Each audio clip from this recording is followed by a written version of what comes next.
Bem, prezados irmãos, que a graça de Deus e a paz do Senhor Jesus Cristo seja com todos, reinando em vossos corações.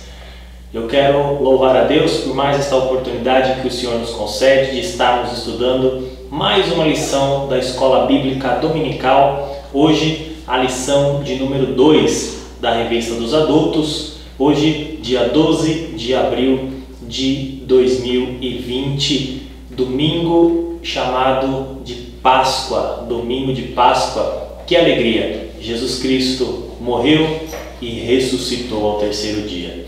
Hoje o Senhor nos reserva a lição de número 2, cujo título é A Sublimidade das Bênçãos Espirituais em Cristo. Quão sublime são as bênçãos de Jesus Cristo, quão maravilhosas são as bênçãos de Jesus em mim e em você. É isso que nós vamos ver no dia de hoje. Não saia daí, acompanhe.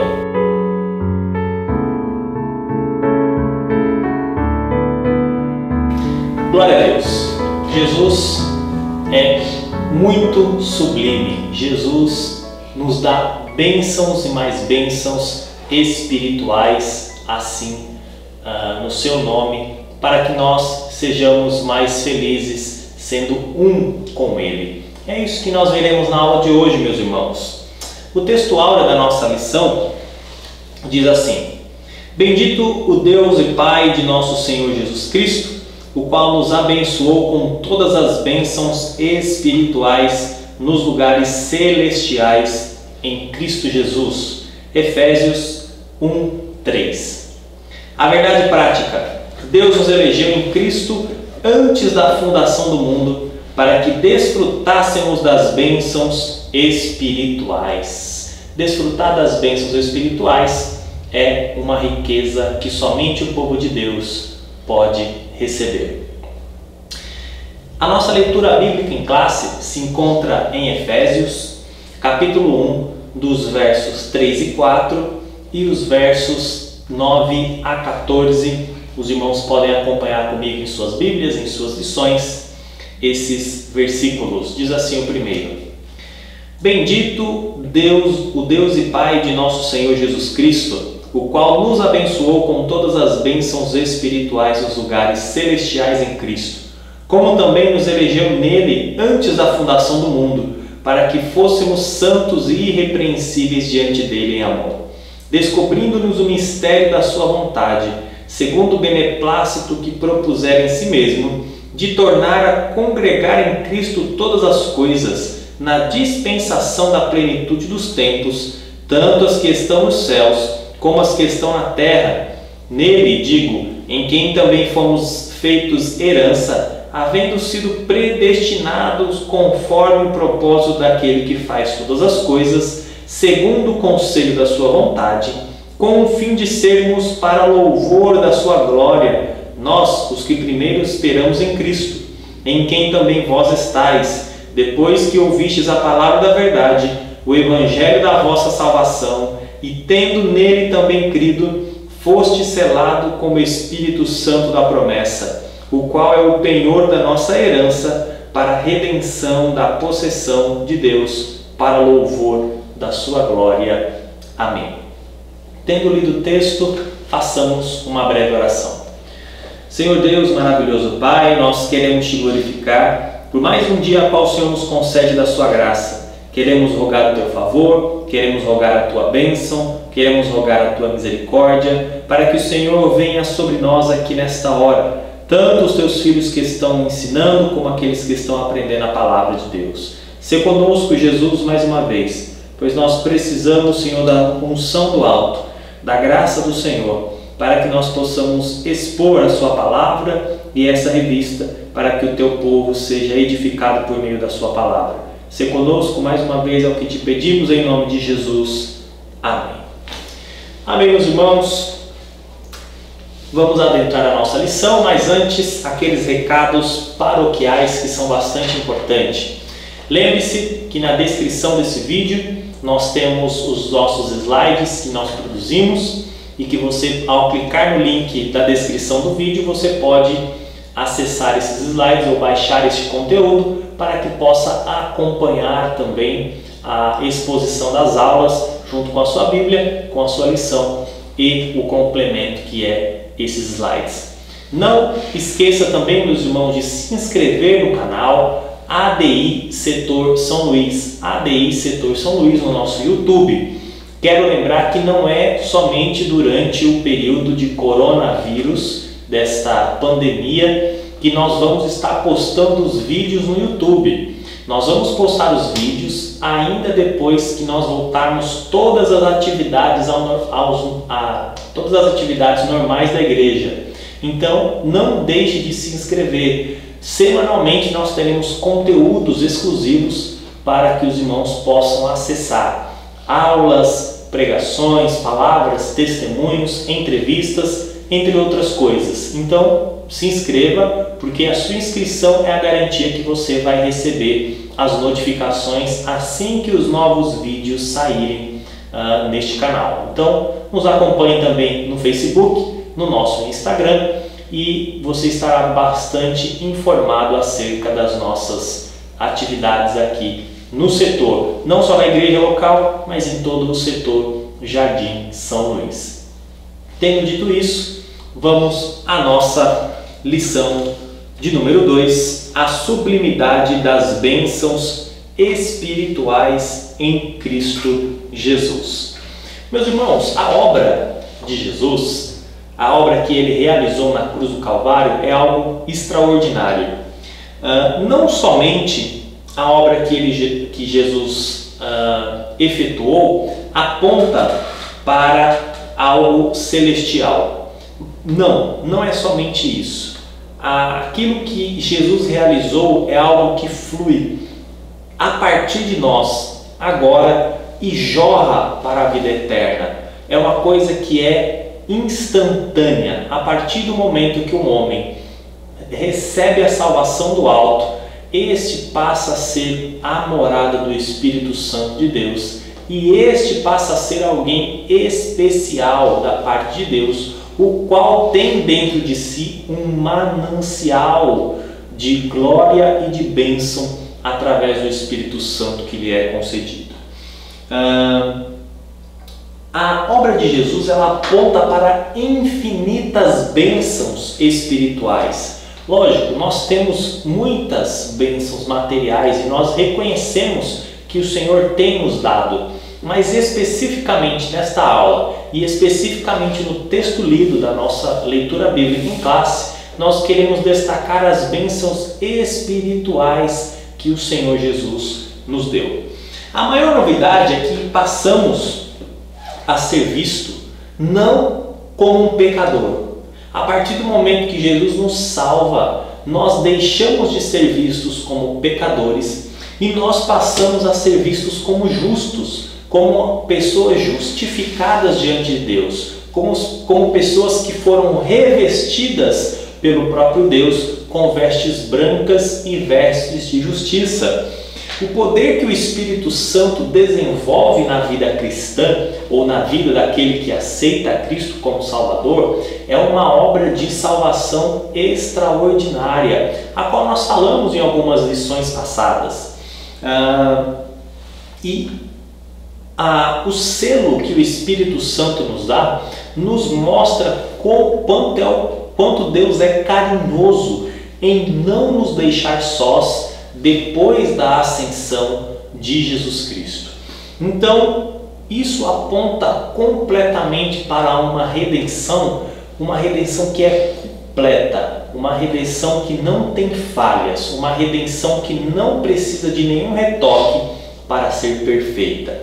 Essa obra foi executada por Jesus na cruz do Calvário e a sequência da obra da salvação em nós é dada pelo Espírito Santo, no qual nós somos a sua morada. Muito bem, meus irmãos, passemos ao tópico de número 1, a nova posição em Cristo. Qual é a nossa posição em Cristo Jesus, né? É importante nós entendermos isso. Porém, o ponto 1 diz assim, doxologia. Doxologia, meus irmãos, é uma palavra que vem da língua grega. É uma palavra que origina-se do grego, mas ela é composta de duas palavras. Então, doxa, que é glória, e logia, que é palavra. Então a palavra de glória, uma palavra de enaltecimento, uma palavra de louvor, isso é o que Paulo faz comumente nas suas cartas, às vezes, na maioria das vezes, na introdução das suas cartas, às vezes no meio, em variados locais. Nós temos sempre uma palavra de louvor para dar ao nosso Deus. E é importante porque essa expressão de louvor que nós fazemos é uma expressão que deve ser caracterizada por adoração. O nosso meio evangélico às vezes confunde adoração com louvor. Adoração não é a mesma coisa que louvor. O louvor é uma expressão da adoração. A adoração é uma maneira de vida. A adoração é uma maneira de entregar todas as coisas a Deus, de render-lhe tudo o que Ele merece. É o que Jesus diz para aquela mulher lá em João capítulo 4, que os verdadeiros adoradores adorarão ao Pai em espírito e em verdade. Então a adoração, ou melhor dizendo, o louvor, o canto, a nossa vida, elas devem ser expressões de adoração, ou seja, devemos voltar todas as coisas em louvor e glória para o nome do nosso Deus. Essa é a nossa posição em Cristo. Se nós estamos em Cristo, todas as coisas devem ser feitas com louvor e glória para o seu nome. Quando nós dizemos no meio do culto, glória a Deus, aleluia, bendito seja o seu nome, isso é uma forma de doxologia, é uma forma de louvor, é uma forma de enaltecimento ao nome do Senhor. Qual que é a grande verdade que tem que ser dita? É que este momento de doxologia não deve ser feito unicamente dentro dos templos, nas reuniões religiosas. Nós devemos louvá-lo em todo tempo, em tempo de louvar ou tempo de qualquer outra coisa. Nós devemos louvar a Deus em todas as maneiras da nossa vida. Devemos louvar a Deus diante de todas as situações. Então todas as coisas convergem para que nós louvemos ao nosso Deus em espírito e em verdade.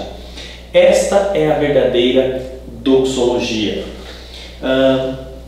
O ponto 2 deste tópico diz assim: as bênçãos espirituais. As bênçãos espirituais são decorrentes da nossa nova posição em Cristo. É certo que nós sempre recebemos as bênçãos de Deus. Muitas bênçãos são dadas durante a nossa caminhada cristã, né? Muitas bênçãos são adicionadas e muitas bênçãos são passageiras também. Mas nós estamos falando de bênçãos espirituais. E essas bênçãos, meus irmãos, são as mais importantes. Essas bênçãos são as mais sublimes. Sublime é uma coisa elevada, de alto grau, de alto teor, que nós muitas vezes não temos palavras para expressar de tão maravilhoso. E as bênçãos espirituais são sublimes. As bênçãos espirituais, elas são entregues nas mansões celestiais ou nos lugares celestiais. A maior bênção espiritual que nós já recebemos, meus irmãos, é a nossa salvação em Cristo.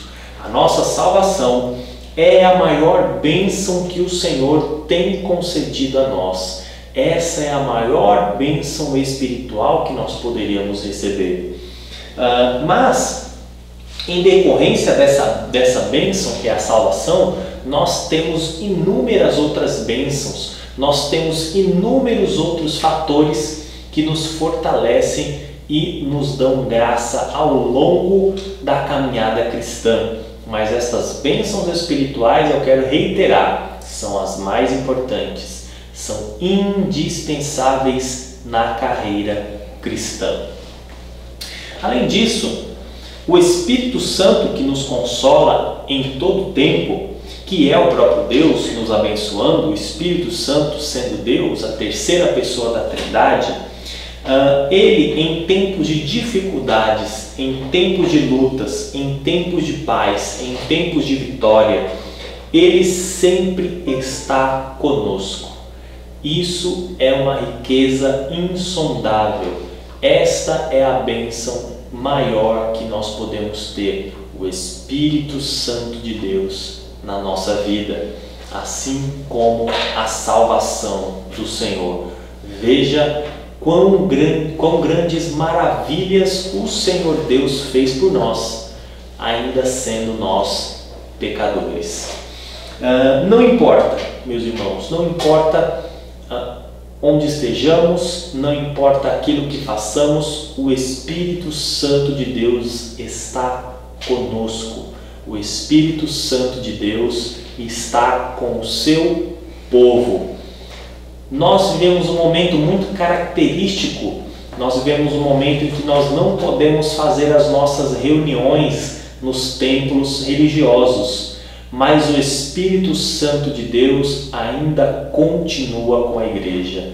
Aqui, ali, acolá, o Espírito Santo ainda trabalha no meio do seu povo.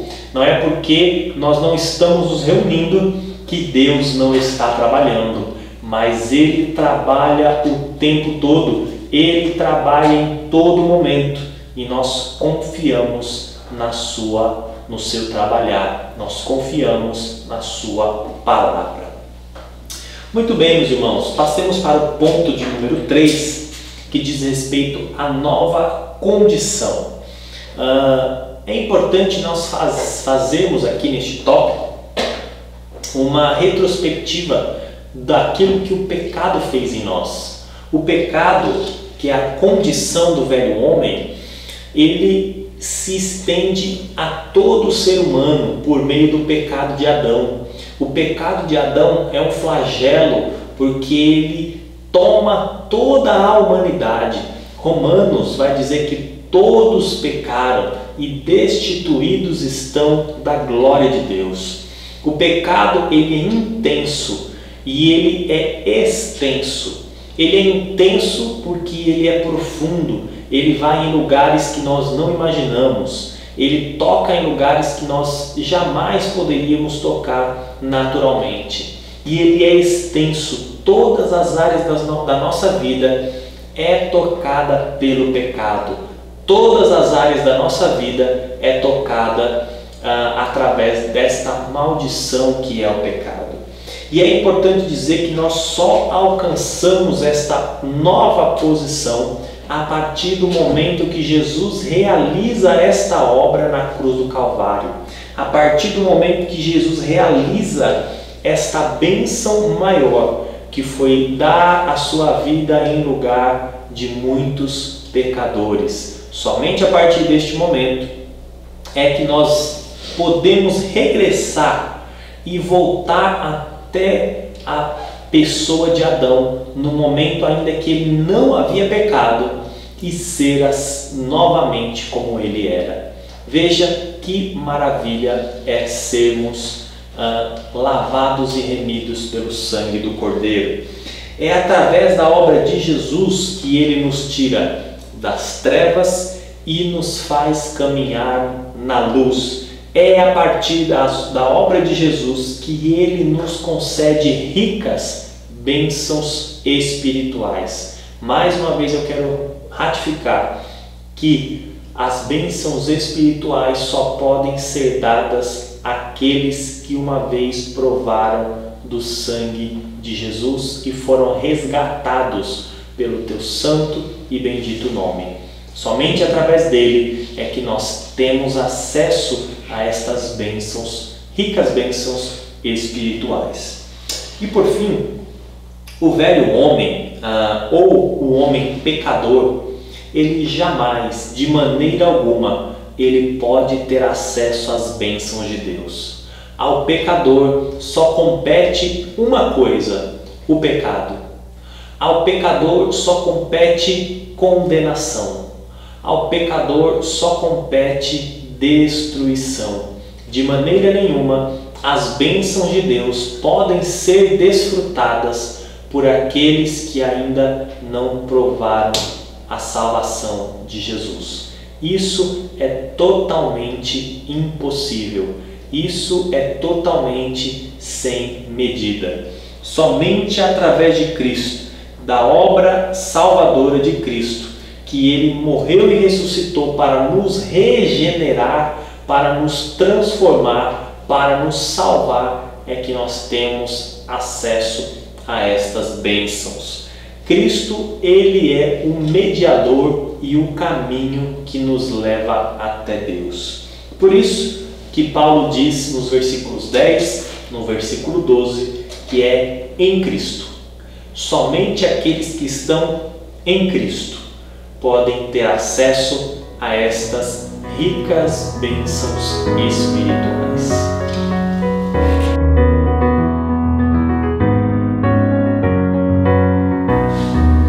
Muito bem, tendo visto o tópico 1, passemos ao tópico de número 2, cujo título é Uma Vida Cristocêntrica neste Mundo. Meus irmãos, este tópico é muito rico, esse tópico é muito importante e ele tem lições e princípios muito importantes para que nós vivamos uma vida quieta e sossegada na presença de Deus. Vamos ao ponto 1, diz assim: a revelação do mistério. Não é à toa que somos chamados de cristãos, meus irmãos. Nós somos chamados de cristãos porque nós devemos refletir, devemos nos parecer com aquele a qual nós levamos o nome, que é Cristo. Nós temos um nome a zelar, ou nós temos uma oportunidade de sermos parecidos com Ele, e na verdade é uma ordenança que nós sejamos parecidos com este homem chamado Jesus Cristo. Não é à toa que Paulo, lá no seu primeiro capítulo, ou melhor, na primeira carta aos Coríntios, capítulo 11, ele diz assim: sede meus imitadores, assim como eu também sou de Cristo. Então, nós devemos ter a oportunidade e devemos saber que somos parecidos com Cristo. Isso nos remete a alguma responsabilidade que é ímpar na vida cristã, uma responsabilidade que é sem tamanho. Nós levamos o nome de Jesus, nós carregamos a identidade de Jesus, nós carregamos a imagem dele travestida em nós. Muito bem, Deus, na sua soberana vontade, Ele nos revelou o máximo da sua pessoa, o máximo do seu ser. A pessoa de Jesus Cristo é a revelação máxima de quem Deus é. Ele é a expressão máxima da pessoa de Deus, personificada, humanizada em Cristo Jesus. Nós não conheceríamos a Deus verdadeiramente sem a pessoa de Cristo Jesus. Isso nos remete a sermos mais e mais fiéis, mais e mais santificados. Em Cristo foi revelado o mistério da salvação, para que fosse dado um caminho alternativo ao pecador. O pecador não tinha saída, o pecador não tinha caminhos alternativos, ele só tinha o caminho da condenação.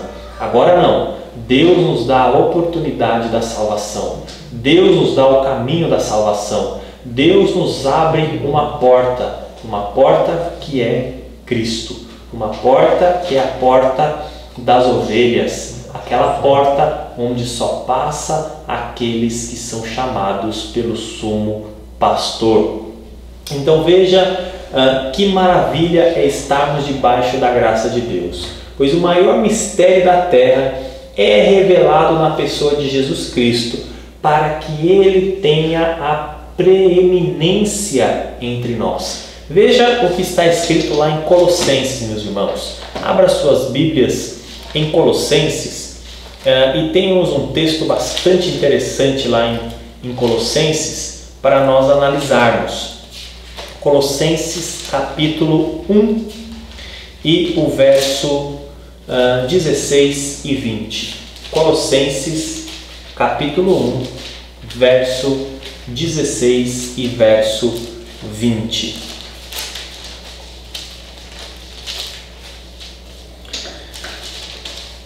Diz assim: porque nele foram criadas todas as coisas que há nos céus e na terra, visíveis e invisíveis, sejam tronos, sejam dominações, sejam principados, sejam potestades, tudo foi criado por ele e para ele. Ele é antes de todas as coisas, e todas as coisas subsistem por ele.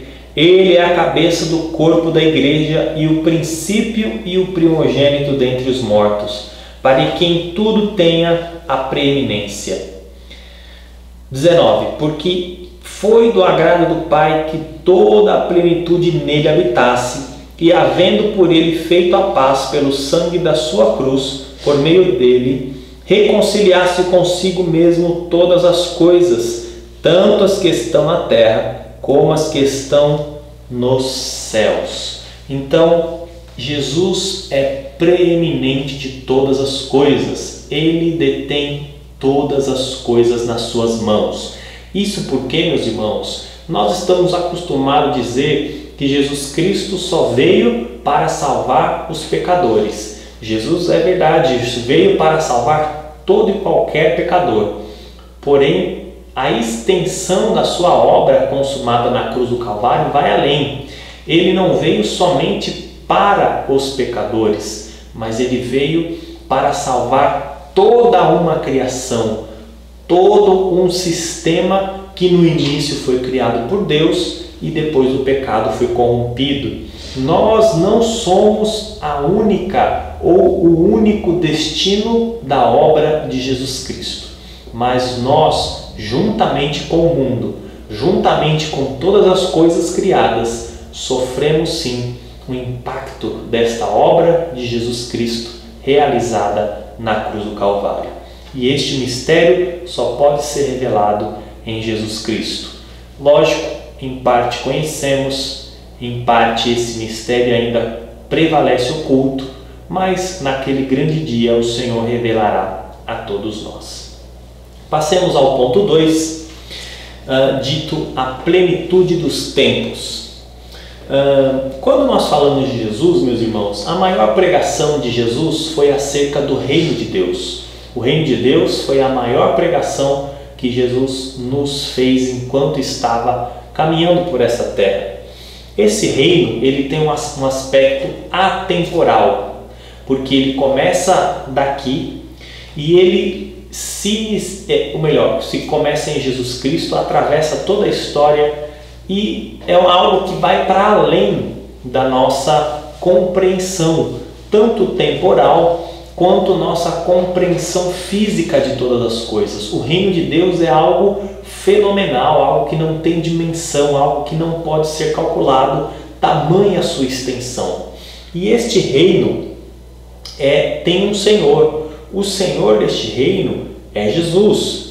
Em breve, esse Jesus vai convergir todas as coisas para dentro deste reino, vai restaurar todas as coisas e vai colocar todas as coisas de volta dentro do seu reino, inclusive nós que somos regenerados pelo sangue de Jesus Cristo. Esse fato, meus irmãos, somente ocorrerá na plenitude dos tempos. Aqui, Paulo usa uma expressão interessante, que vem do texto grego, que é kairos, Quando diz respeito à expressão do tempo humano, é o cronos, ele usa essa palavra cronos, que é tempo. Mas quando fala de tempo em relação a Deus, é um outro tempo. É o tempo kairos, é aquele tempo que não tem como se medir. É o que Paulo chama de plenitude dos tempos. Na época determinada, na época escolhida, na época, no dia e hora que ninguém sabe, a não ser o próprio Deus, nós veremos todas as coisas serem tomadas por este reino no qual o Senhor é Jesus Cristo. Deus tem um tempo determinado para todas as coisas. Então, nós estamos aqui apenas aguardando o tempo de Deus ser igual ao nosso tempo. E aí sim, convergirá que todas as coisas estarão alinhadas para o nosso grande Deus reinar para sempre. E nós reinaremos com Ele. O ponto 3, meus irmãos, diz assim: louvor da sua glória. A eleição, meus irmãos, que Deus nos apregoou, e a eleição nós vamos estudar melhor na outra semana, na lição de número 3. A eleição que Deus apregou, nos predestinando nele antes da fundação do mundo, tem uma finalidade. Essa finalidade é a glória do seu nome. É a glória e louvor do seu nome. Nós somos eleitos porque Ele é glorificado em nós. Ele é um ser extremamente glorificado e a nossa eleição o glorifica. Isso é feito através da obra salvadora de Jesus, mais uma vez, e na operação do Espírito Santo em nossas vidas, a operação da salvação que Ele realiza em todos nós. Por isso, as obras que praticamos, em Efésios, abra sua Bíblia lá em Efésios, capítulo 2, nós podemos ter uma noção de como Deus Ele nos trata para louvor da sua glória. Efésios capítulo 2 e versículo 8 diz assim: porque pela graça sois salvos por meio da fé, isso não vem de vós, é dom de Deus. Agora, não vem das obras para que ninguém se glorie, porque somos feitura sua, criados em Cristo Jesus para as boas obras, as quais Deus preparou para que andássemos nelas. Ou seja, quando nós somos salvos, nós estamos alinhados com a obra de Jesus Cristo, o qual Deus criou para que nós andássemos nela. Quando nós andamos nessas obras, damos louvor e glória ao seu nome.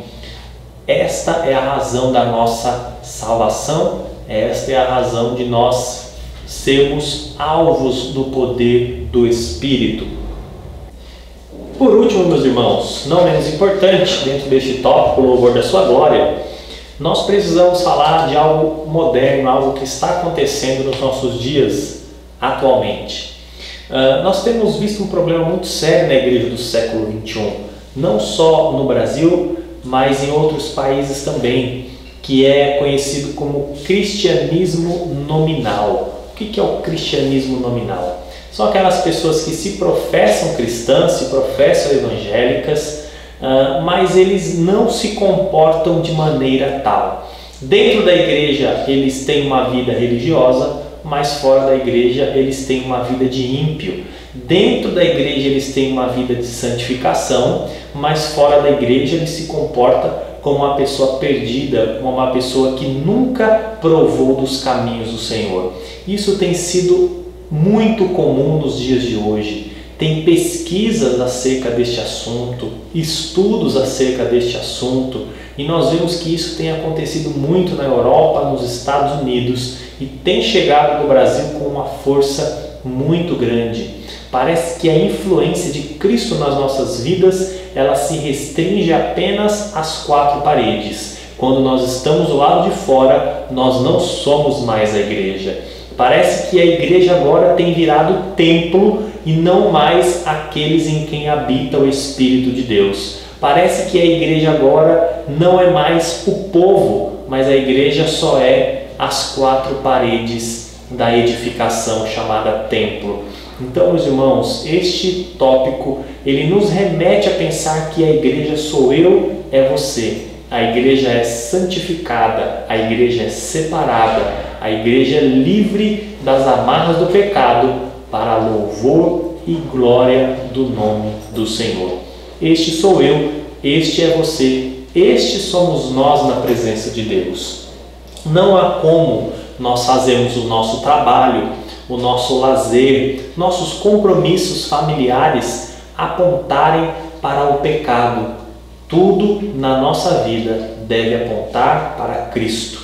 Isso de maneira santificada, de maneira plena e de maneira ordeira.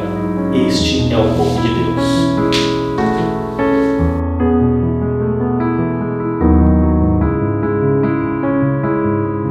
Chegamos ao fim de mais uma lição, agora o tópico 3, cujo tópico é o Espírito Santo, penhor da nossa herança.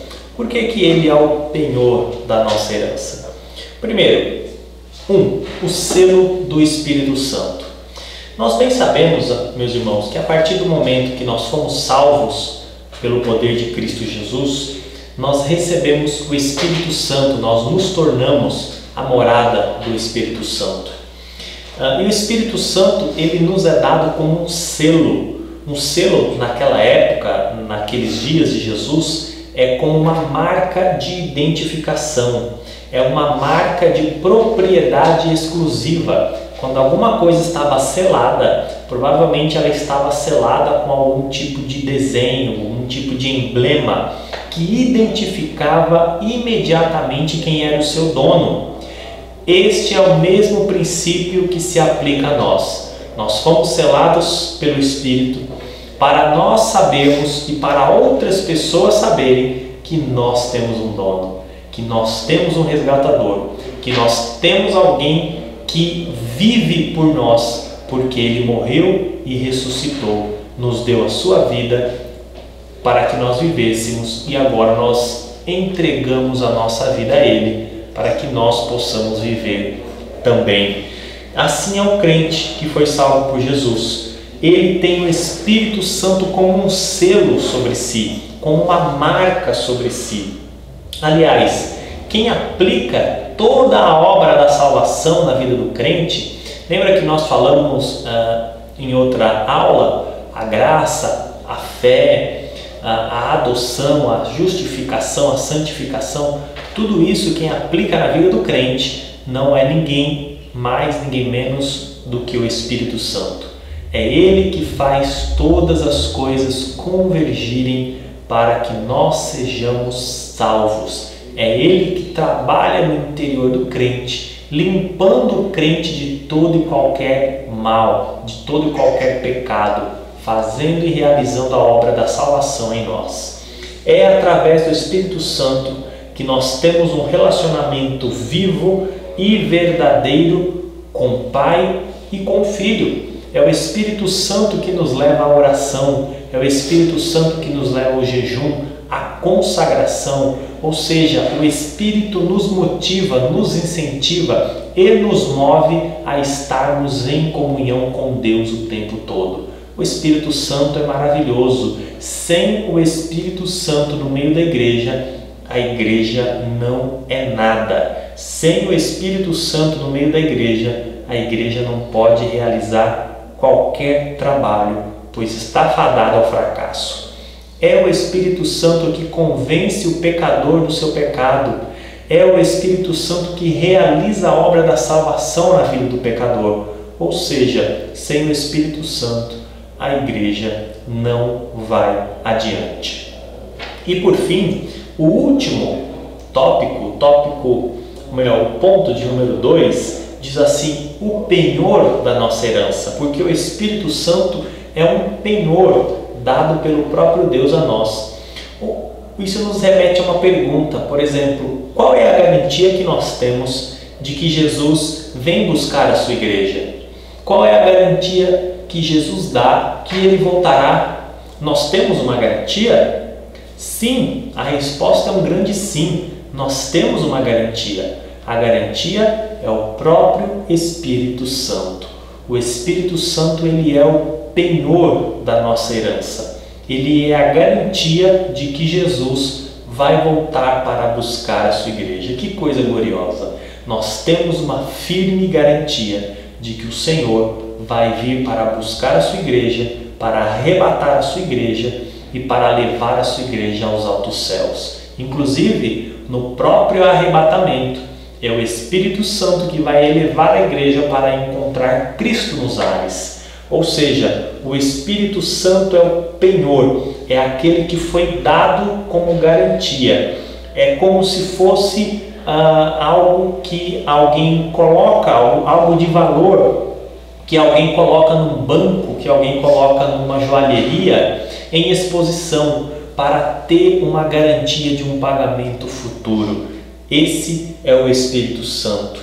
Obviamente, nós temos Jesus também que se faz presente por meio da ação do Espírito na obra que a Trindade opera em nós e na igreja. Mas tudo isso é movido pelo Espírito Santo de Deus. Tudo isso é realizado através do Espírito Santo de Deus, que nos capacita em todo instante a estarmos diante de Deus e de Cristo na sua presença.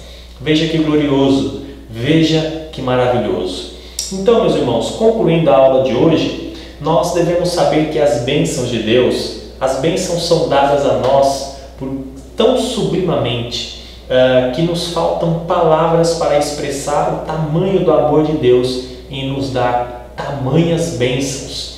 Pensar que Deus primeiro nos criou, depois Ele nos regenerou após a queda, depois mandou o seu Filho Jesus até nós para operar uma obra de salvação. O seu Filho foi ascendido aos céus. Ele nos deu do Espírito Santo de Deus, que é o penhor da nossa herança, que é a garantia de que nós iremos receber a nossa herança. E além de tudo, o Senhor tem preparado para nós uma morada no céu, e assim que esta morada estiver pronta, Jesus voltará. Ele voltará para buscar a sua igreja e voltará para nos levar, para que nós possamos sempre estar morando aonde Ele estiver. Essa é a sublimidade das bênçãos espirituais em Cristo e, com certeza, nós estamos provando dela. Que Deus abençoe sua vida, que Deus abençoe a sua casa. Fique na paz do Senhor Jesus. Lembrando que na semana que vem nós vamos estudar a lição de número 3, cujo tema é eleição e predestinação. Algo bastante falado nos dias de hoje, que nós teremos a oportunidade de estar explanando e clarificando para os irmãos em todos os lugares. Que Deus abençoe você e que a paz de Cristo reine em cada coração, lembrando que o nosso Deus é um castelo forte.